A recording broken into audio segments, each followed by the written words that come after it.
O capítulo 8 do livro de Atos é uma demonstração de como fazer discípulos. O Espírito Santo falou para Felipe ir até o deserto de Gaza e ele obedeceu. Quando chegou no deserto, Felipe viu uma caravana de carruagens e o Espírito Santo o conduziu a uma carruagem específica. Aquela carruagem era do tesoureiro da Etiópia, que naquele momento lia o capítulo 53 do livro de Isaías. Quando Felipe perguntou àquele etíope se ele estava entendendo o que estava lendo, ele respondeu: "Como posso entender se alguém não me explicar?" Felipe então subiu na carruagem e os dois prosseguiram juntos. Aquele etíope perguntou a Felipe: "De quem o profeta está falando? De si próprio ou de outro?" Aí então Felipe começou a falar do Evangelho de Jesus Cristo para aquele homem. Não sabemos por quanto tempo eles ficaram andando juntos, nem sobre o que conversaram. O que percebemos é que Felipe, com o dom do evangelismo, soube apresentar o Evangelho e levar aquele homem a tomar uma decisão. Fazer discípulos envolve em levar pessoas a tomarem uma decisão. Depois que alguém ouve o Evangelho, vem a pergunta: você crê ou não no Evangelho? Você quer ou não comprometer-se com esse Evangelho? A pregação de Filipe levou aquele homem a tomar uma decisão e nos mostrou como fazer discípulos, e também qual é o propósito e o significado do batismo nas águas. As opiniões a respeito do batismo são várias. Uns batizam por imersão, outros por aspersão. Uns se ajoelham 3 vezes dentro da água, outros inclinam-se para trás. Francamente, eu não dou muita importância à forma do batismo. O importante é o significado do batismo. Por isso, sem se importar com a maneira como você foi batizado, o que ele significa para você, hein? Creio que Felipe nos ensinou como devemos concluir a pregação do Evangelho. Será que é fazendo com que todos fechem os olhos sem olhar? E aí aqueles que creem em Cristo levantam a mão? Não é bem isso que está na Bíblia. Nenhum pregador mandava os novos convertidos irem à frente. Billy Graham sempre fez desse jeito e milhares se converteram dessa forma. Mas a Bíblia não nos manda fazer isso. E, de acordo com a Bíblia, como levamos a pregação a um veredito? Creio que a Igreja do Novo Testamento e a Grande Comissão respondem essa pergunta com o batismo. Façam discípulos, batizando-os. Acho que o mundo entende o significado do batismo melhor do que nós. Se você vivesse num país hostil ao Evangelho e depois de participar de estudos bíblicos e de se reunir com outros cristãos, provavelmente seria encarado como um suspeito e colocado sob vigilância. Mas só depois de ser batizado é que a sociedade o puniria, tirando seu emprego, sua liberdade e talvez até a sua vida. Na minha opinião, quando você é batizado, está dizendo: se você vai atirar em todos os cristãos, atire em mim também. O batismo é um testemunho, uma profissão, uma declaração de uma convicção interior. Parece que Felipe mencionou o batismo porque o etíope disse: olha aqui a água, o que me impede de ser batizado, hein? E Felipe respondeu: você pode, se crê de todo o coração. Terminamos o último programa. Falamos sobre o que é preciso para fazer discípulos. E o que vemos no capítulo 8 é Felipe fazendo daquele etíope um discípulo. Quais são os pré-requisitos para ser batizado? Quando o etíope perguntou o que me impede de ser batizado, Felipe respondeu: você pode, se crer de todo o coração. Chamamos isso de batismo de fé. Se você considerar o casamento, noivado, poderá entender melhor. Quando um homem pede uma mulher em casamento e ela aceita, firma-se um compromisso entre eles. Depois de distribuir os convites e fazerem todos os anúncios, eles se casam. A cerimônia é um anúncio público de uma decisão que eles já tinham tomado juntos, só os dois. A salvação acontece no momento em que você coloca sua fé e confiança em Jesus Cristo, quando você compromete seu coração e sua vida com Jesus Cristo e pede que Ele seja seu Salvador e Senhor. É nesse momento que você deslumbra, vê o reino de Deus e entra nele. Isso é muito importante e acontece só entre você e Deus. Para mim, o batismo é como se fosse a cerimônia de casamento, quando você convida os amigos e diante de todos diz: se você vai atirar nos cristãos, então atire em mim, porque eu me identifico com Jesus Cristo. Os adeptos do batismo por imersão dizem que esse batismo é uma figura da sua fé na morte de Cristo, e a saída da água ilustra sua fé na ressurreição de Jesus. O batismo é sua identificação com Jesus Cristo, com sua morte e com a ressurreição. O importante é que o batismo é a forma descrita na Bíblia para você professar publicamente sua fé em Jesus Cristo. Para uma pessoa que vem de uma outra religião, fica fácil de entender o batismo. Conheço um pastor que pregou o evangelho para um judeu e ele começou a frequentar sua igreja e todos os estudos bíblicos que fazia.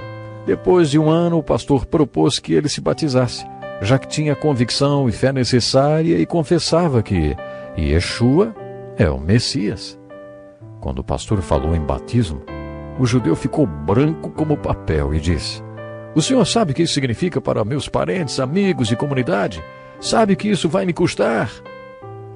O pastor engoliu seco, mas disse: "Não sou eu quem faz as regras. O batismo é o preço da sua profissão de fé. Você tem que decidir se está pronto ou não para pagar o preço." Depois de orar muito, aquele judeu decidiu se batizar. Ele realmente pagou um preço. Ficou bem claro para esse homem que vinha de outra religião o que o batismo realmente significa. Quando o etíope perguntou a Felipe o que precisava para ser batizado, Felipe disse que se ele cresce de todo o coração, ele poderia passar pelo batismo. E ele foi. Não sabemos os detalhes. Os adeptos do batismo de imersão gostariam que estivesse escrito que o etíope mergulhou nas águas. É bem verdade que a palavra batismo em grego significa realmente imergir. A Bíblia só diz que Felipe batizou o etíope na água. No capítulo 8 de Atos temos mais um padrão do Pentecostes envolvido no processo de fazer discípulos. Deus quer fazer das pessoas perdidas discípulos dele. Mas existe uma corrente de 3 elos entre os perdidos e Deus. O primeiro elo é o Espírito Santo. O segundo é a Palavra de Deus. E o terceiro é o servo de Deus, aquele que faz discípulos. Quero dizer que o agente através de quem Deus trabalha no mundo é o Espírito Santo. A ferramenta que o Espírito Santo mais usa é a Palavra de Deus. Mas o processo de fazer discípulos envolve o Espírito de Deus usando a Palavra de Deus para gerar um filho de Deus através de um servo de Deus. Isso tudo envolve o processo de fazer discípulos. O primeiro elo dessa corrente, o Espírito Santo, tem de estar presente quando você falar do Evangelho para o seu colega de trabalho ou para aquela pessoa que está ao seu lado no avião. O Espírito Santo também precisa estar trabalhando na pessoa que está ouvindo você. Depois que você tiver certeza que está sendo dirigido pelo Espírito Santo para falar com alguém e que a pessoa realmente está com fome espiritual, a próxima ferramenta a ser utilizada é a Palavra de Deus. A Palavra de Deus é a ferramenta necessária para se fazer discípulos. Pedro afirma que a Palavra de Deus é como uma semente incorruptível que gera o novo nascimento. O nascimento natural envolve uma semente. Um ovo fertilizado por essa semente, o desenvolvimento da vida e, finalmente, o nascimento e o crescimento e desenvolvimento daquela vida. Jesus disse que tornar-se um discípulo é como nascer de novo. O nascimento espiritual é muito importante. E podemos dizer que no nascimento espiritual a semente que fertiliza o ovo é a Palavra de Deus, incorruptível. Quando a Palavra de Deus penetra no coração cheio de fé, acontece a concepção espiritual. A Palavra de Deus, portanto, tem de estar no centro do processo e você tem de estar lá, porque a pessoa que faz discípulos é o terceiro elo dessa corrente entre Deus e o perdido. Você consegue identificar esses 3 elos na história de Felipe e do político etíope? O Espírito Santo orientou Felipe a sair de Samaria e ir para o deserto. Depois o Espírito Santo o guiou a uma carruagem específica. Existem evidências de que o Espírito Santo estava trabalhando na vida daquele etíope? Claro que sim. Por que você acha que ele viajou lá da Etiópia para Jerusalém, hein? Ele teve interesse pelas coisas espirituais. Ele estava lendo Isaías 53 e Felipe começou com as Escrituras. Felipe perguntou: "O senhor entende o que está lendo?" E o homem respondeu com uma pergunta: "Como posso entender se alguém não me explicar?" Isso é um grande desafio para nós, porque nos mostra que mesmo com o Espírito Santo, a pessoa perdida ainda precisa que o servo de Deus o ajude a entender a Palavra de Deus. Essa história mudou tudo o que eu entendia por fazer discípulos. Eu sempre fui muito tímido e quando iniciei o meu ministério quase não abria minha boca.